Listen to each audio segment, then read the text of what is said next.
Alright, so the cinematic atrocity for this video will be Twin Dragon Encounter. It is a movie, it's Canadian, but it's not a very good movie. Not even for so bad it's good. It's about twins. They're called the Twin Dragon Karate School. Two twin brothers, I already forgot their names. I think their names are like Nick and Marty or something. Anyways, they play themselves and they go to the park and they basically save this woman walking her dog from a gang of violent hoodlums, and it's the best scene of the movie, which is really sad to think about it. That scene's hilarious. Basically the two brothers, you know, beat up all these guys. There's a really over-the-top villain. They rescue the girl.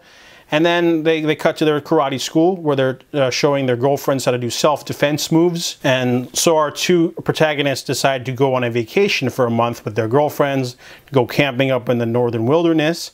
However, they run afoul of some handsy like paramilitary militia guys. They're basically like militia douchebags that grope the women, so they fight back.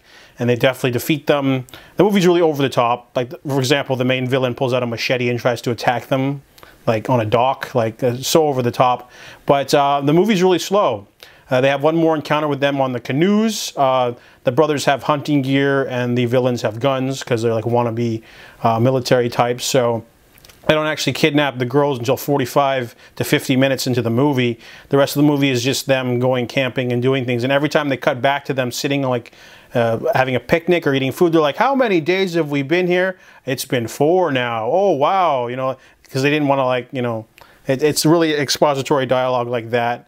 And there's also some weird other fight scenes thrown in that are really awkward. Like a couple of truckers start harassing them and they just like beat them up outside in slow motion. Every single fight scene is done in slow motion after the first fight scene, which is really bad because I'm expecting, you know, like a fun martial arts flick, but every single fight scene except for the opening one is done in slow motion, and it's really bad, and really adds to the cheapness of the movie. Like, I don't even mind martial arts looking kind of cheesy. It adds to the charm, but if you do it in slow motion, there's no saving that. So they fight some poachers and yeah, some truckers, and then they have to go up against the big bad guys. Basically, there's a bunch of them. They've kidnapped their girlfriends, and they have to basically get them back, and it's really awkward.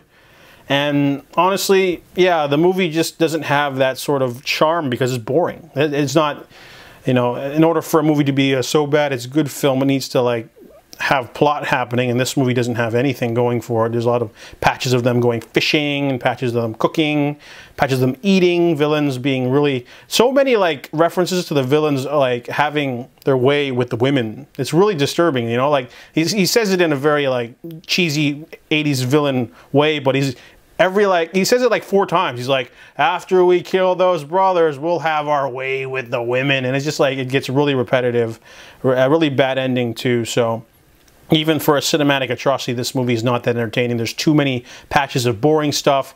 And whenever they do fight the villains, it's all slow motion.